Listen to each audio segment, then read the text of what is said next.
Now let's delve into security. Where Governor Bassani chooses to do, some are saying he's unthinkable, others are saying no. If he's going to bring peace, let him go ahead.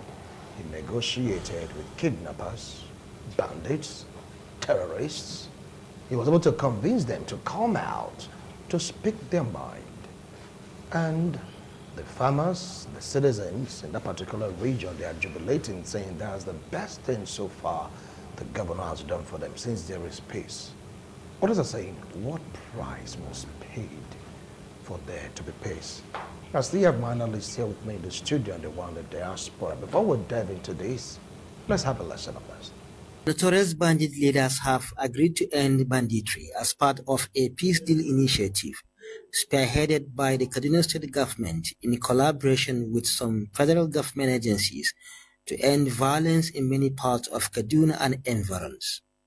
Trust TV had exclusive access into the peace deal in at least 3 meetings across various bandit camps in Sohwargan of Chikul local government area, Rima Forest, and Medaro in Giwa local government area, as well as Kamfanin Doka along the Funtua Birnungwari Road.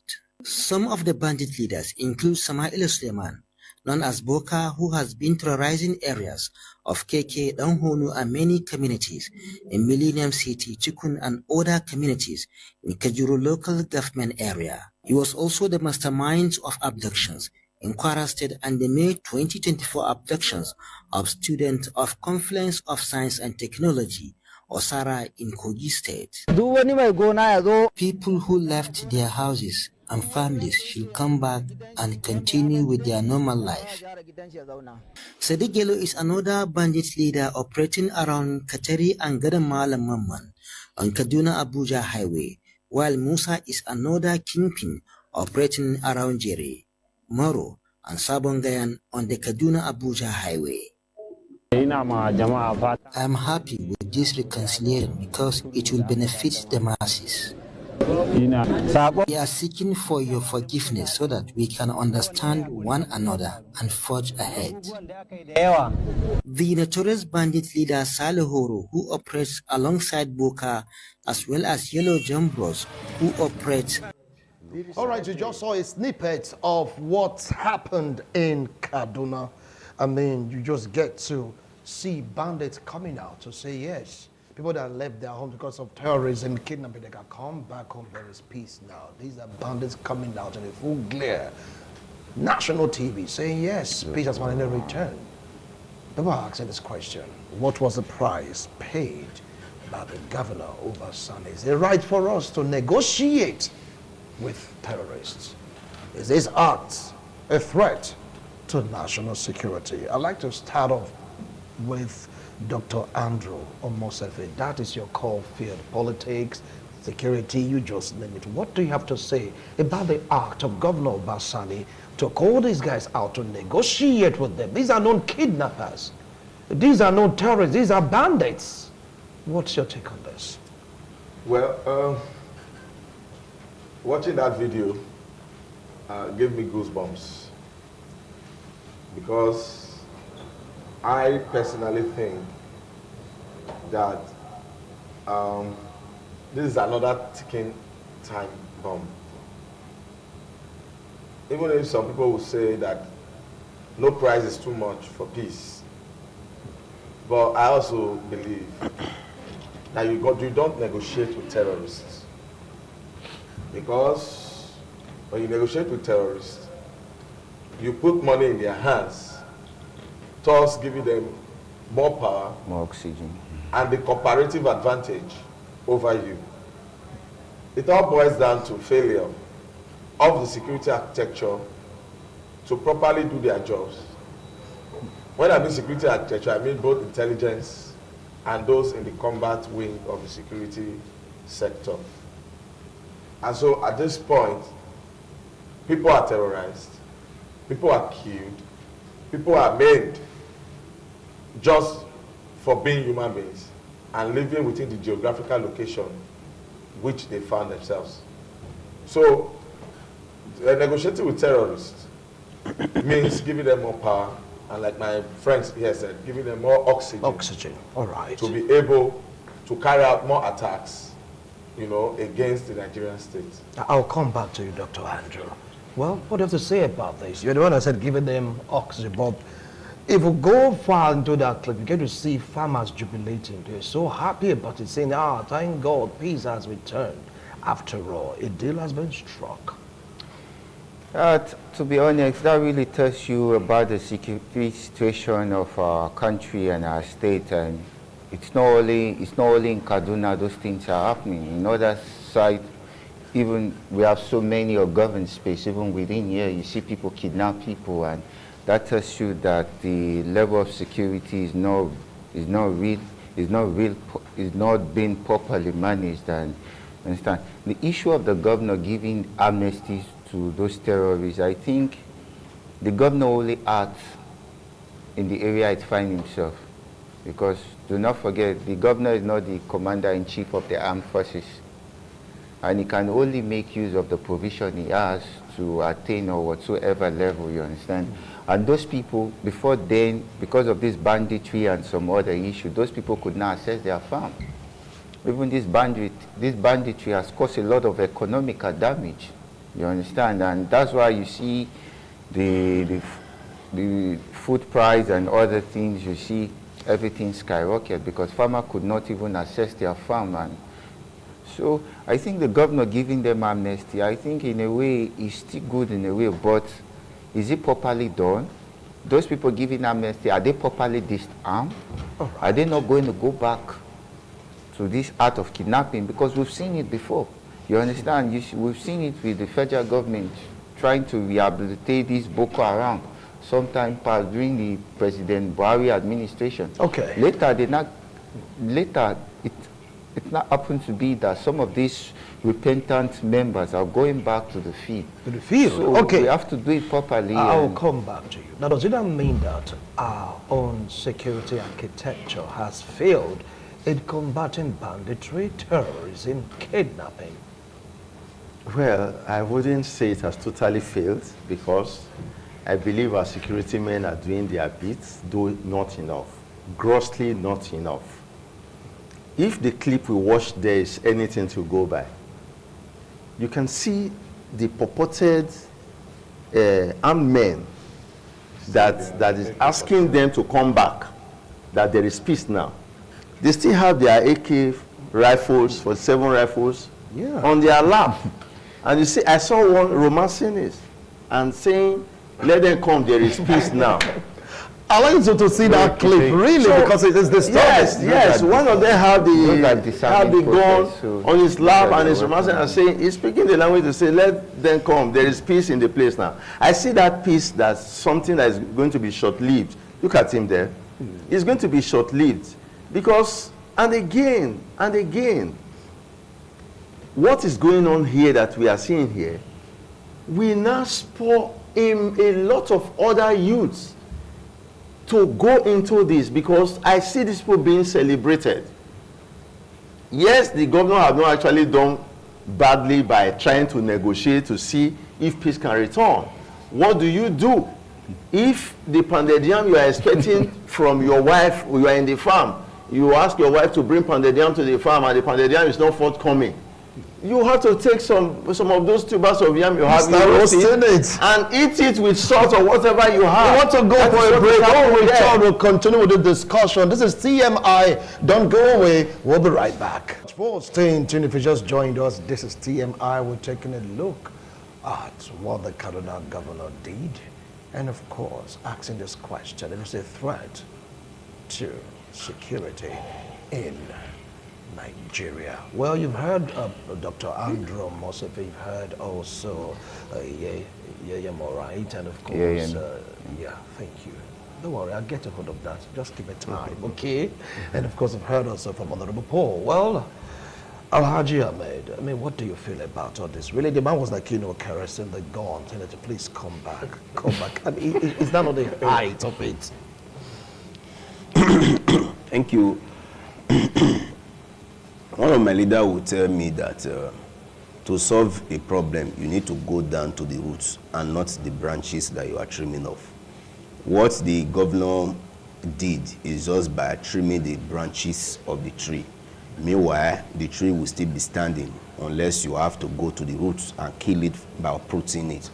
Then the crisis, the security crisis in the north, to me, with the little exposure I have with the north, this is just still what they call the the tip of the iceberg, as in it's still starting. They've not even seen anything yet, because of, they are always saying that when you train up a society, when you train up a child very well, I trained my child well, you did the same thing. It has a larger reflection in the entire society. Until the northern part of this country fix the way and manners their children are being given birth to and are being trained, these security issues will just keep on reoccurring. Now, let me go back to the question you asked. The Kaduna State governor is just overwhelmed with the insecurity, and let me look for what they call a temporary measures on how to just calm this thing, probably for his own tenure, so that within his tenure he can put it on Guinness Book of Record that yes, there were a little peace in my tenure because I did X, Y, Z. But that does not mean that there's going to be peace and total cleansing of the security issues in Kaduna State. Telling them to come for amnesty, I quite support at this very point in time, so that the issue of famine, hunger in the country right now will be solved. Whether you like it or not, the North are the ones assisting us with food. They assist us with more than 60% of what we consume. And since the advent of insecurity in the northern part of this country, you and I will agree that we cannot actually buy beans again, cannot actually buy onions again, cannot actually buy carrots again. The other day I wanted to buy carrots, but I carrot 500 naira they gave me. Out of anger in me, I said, don't worry, I'm not buying again. You understand? Because of this insecurity. So these temporary measures to allow the farmers come back home to farm, so that this year 2025 we have a lot of bountiful harvest, so that our food will come down, and the price of food will come down, so we'll not have a lot of food to eat. So I'm in support of it. But that does not mean the security problem has been solved. It has not been solved at all. It's just like pampering it for the Maytime, so that this period will have a little bit peace. But that does not mean we have stopped it. It's going to blow up again. Okay, let's move over to the U.S. where Ahmed Momodu is standing by. Ahmed, what do you feel about this development? Some, even in the studio, they applauded it, but saying it's just a make-up kind of fix, and that is not the cause solution. Do you think this will make it worse for the northern region in Nigeria, even trickling down to the other parts of the country?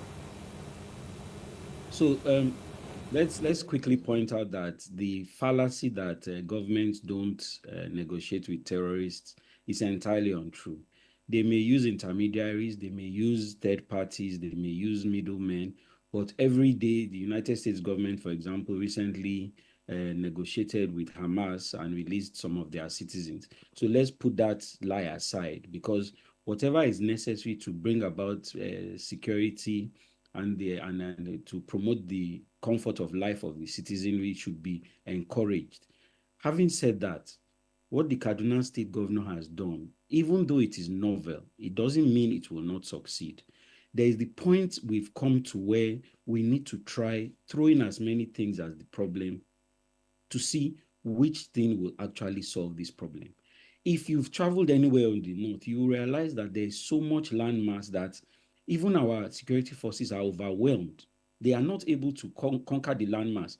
To give you a simple illustration, Zambeza forest that we keep talking about will swallow London and Paris, and there will still be more space for some other states. So when you look at the landmass in the north, this governor should be commended for trying a novel approach. What has he done? He simply said, we understand that they are territorial warlords, because the people he gathered, if you understand some Hausa, they were telling the areas that they cover. Some were in Kaduna North, South.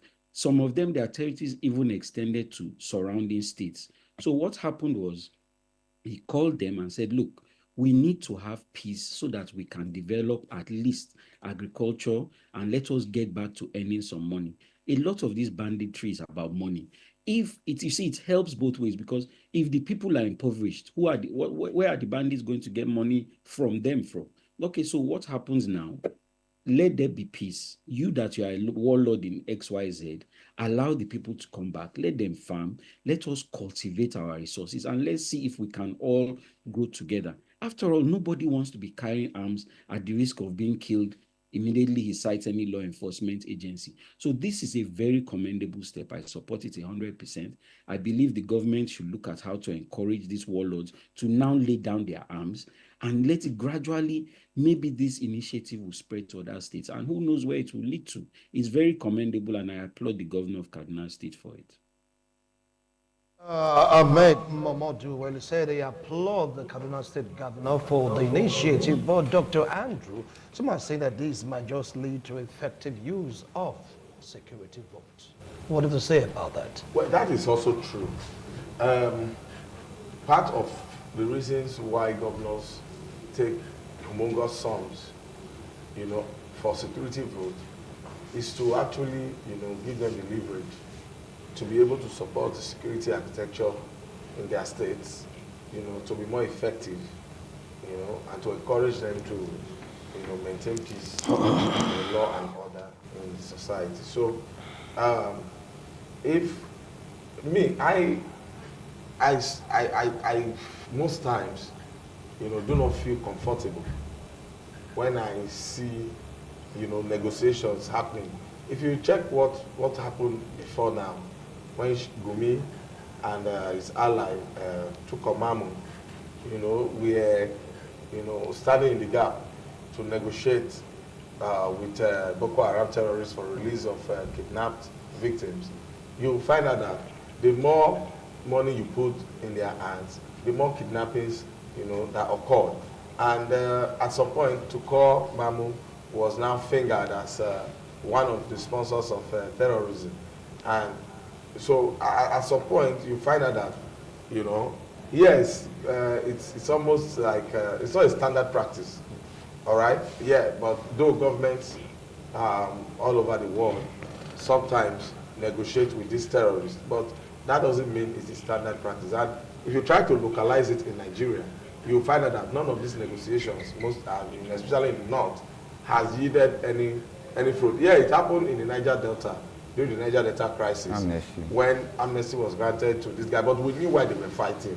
Those guys, they were fighting for the cause of the Niger Delta, and all of that. All right. And at the end of the day, you saw that, that amnesty led to peace in the Niger Delta. But these guys are fighting an unconventional war. They are terrorists, all right? And nobody actually knows why they are fighting. Unlike Niger Delta, we all knew why they were fighting. But these guys did not. Nobody knows why they are fighting. Thank you. It becomes extremely difficult and almost impossible to even negotiate with them to achieve peace. All right. I tell you, let me just land on Please this. land. I tell you, this one that the Kaduna governor has just done now is, as far as I'm concerned, adding fuel to the fire that is already burning. And these negotiations, at the end of the day, is going to boomerang. It's going to boomerang? Yes. Okay, I'll come back to you. Well, you heard them at the end. They said adding fuel to the fire burning, and it's going to boomerang. Take it up from there, because right about like, watching some of the support of faith, others were so shocked seeing these men that were responsible for the major kidnapping on national TV. Don't forget that university. The man came out and said he was the one that did it, even some parts of Kwara State. And they are applauding this man. Like you rightly said, it was their romancing the gun, caressing the gun, so you can come back home. Take it up from there. So let's be honest. Banditry, terrorism, insurgency, these all constitute threat to national security. And we are where we are today because of our security level and so many ungoverned space. And there's one other new group, Lukurawa, that is still acting. They're acting like Boko Haram and other insurgent groups, you understand? But whether you like it or not, our country is where it is today because of the kind of leaders we've been having all over the years. Whether you like it or not, Nigeria is a reflection of the leadership process. And if we must address this banditry issue is a national issue. It's not only for the North. We are still having security issue here back in the South, in the East. You have all this kidnapping, criminality, and whatsoever. So these are national security issues. So the only way that could reduce this level of banditry, I think government has to drive a kind of national policy that has to do maybe with welfare, expansion of our security architecture, provision of social welfare, especially for the citizenry, in order to reduce the level of poverty. Because you see the way these Boko Haram members and these bandits, they are easily recruited. They could hear that in the north, I was listening to one documentary, you could just give someone 10,000 naira loan and telling that, okay, come and join Boko Haram. The person will join. Come and join us. That's to tell you the level of degradation and the level of povertization within that axis. So government has to make it a kind of national policy. Okay. Because what the governor has done is just a temporary measure. It's not going to go anywhere. All right. It's a national issue. It's a national All right. Now let me come to the birthday boy. Yeah, tomorrow is a birthday, right, Honorable Paul. Yes, Happy birthday in advance, so to speak. Okay. Thank you very much. All right. Now, some of these bandits come terrorists. They are in the wanted list of Nigerian military. They are on the list that these guys are wanted because of what they have done. And right now, they are coming out on TV saying, yes, you can come back. There is peace now. There's only one that asked for forgiveness. Say, please just forgive us, okay, let there be peace. But the others will just say, come back, just come back home. Don't you think this is a slap on the military? Yeah, well, you know, security issue is a very dicey one. For we who are not into that, it's difficult for us to make some statements concerning that. But if you ask me my opinion, like you just asked me, I wouldn't say it's a slap on the military, because there is a chief security officer in that state, Kaduna State, and the chief security officer is the one that is calling for this peace accord. He's the one brokering the peace. That, look, we just need to have peace here. And they are coming out. So no matter what they have done, it's just like the story of the prodigal son. No matter what they have done now that they have come for peace to reign, please, let's pardon them. And let's have relative peace so that we can forge ahead. Of course, I know that paracetamol can never, deal with the issue of HIV. No matter how many paracetamol you take, HIV will remain there, and it will even develop into the next one. So what the governor has done, like my co-panelists here have said, is just a temporary measure. The military will only fold their arms and watch. The military have not been able to do it themselves, and now somebody is coming out to do it. Why we not say it's a slap on them? Of course, we know that they are overwhelmed. You and I know that they are overwhelmed. What is the numerical strength of the Nigerian military? How many are they going to do? So, in fact, I don't know, the more we look, the less we are going to say. All right, thank you so much, Honorable Paul. Well, Alhaji Ahmed, you're going to have your last line of discussion because of a time constraint. What advice do you have for other states? Because some are saying since the governor of Kaduna State did this, other states will be warming up to do theirs. Is this a way out? I will agree with whoever is opining that the other states should do same. Yes, I will agree with them because we just need peace. Because if there is no peace, there's no way you can enjoy even the 1 million naira you have. If there is no peace, you cannot even drink your gari and have enjoyment, the rest of mind in you.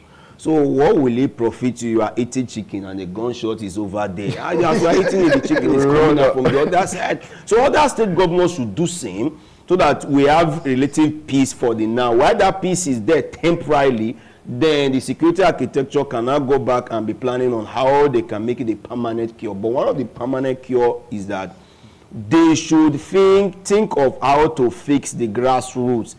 Regarding to the discussion we came back from to this very one, let this grassroots be taken care of so that at the end of the day, when the poverty level is is reduced to the barest minimum, we will have peace. Look how these men doing this thing. Go and check their history. They never had a good, they were never taken good care of. If they were taking good care of, they would have been, engaged in such acts that they were doing. They were abandoned. So they now took the bull by the horn and they went extreme. And that is why it's like that. And if we did not do it that way by negotiating in a peaceful manner, my brother, we cannot curb it. Thank you. We cannot curb it. Thank you so much. Well, Mamadou, you're going to have the last line in this discussion. What advice do you have for the federal government of Nigeria, state government, local government with regards to what Governor Uba Sani just did? Briefly, please. So what the governor, like I said before, I commend what the governor has done. But on a national scale, we need to find, it's possible that we may need even a National Reconciliation Committee that will look into granting amnesty to several of these non-state actors that actively hold large swaths of land under their control. Some of these things, like some of the panelists have said, we all are aware that our security forces are overwhelmed with all kinds of borderline banditry and acts of terrorism, etc., etc. So we need everything to encourage our people to come together and talk, and maybe even in talking, we'll find some of these solutions.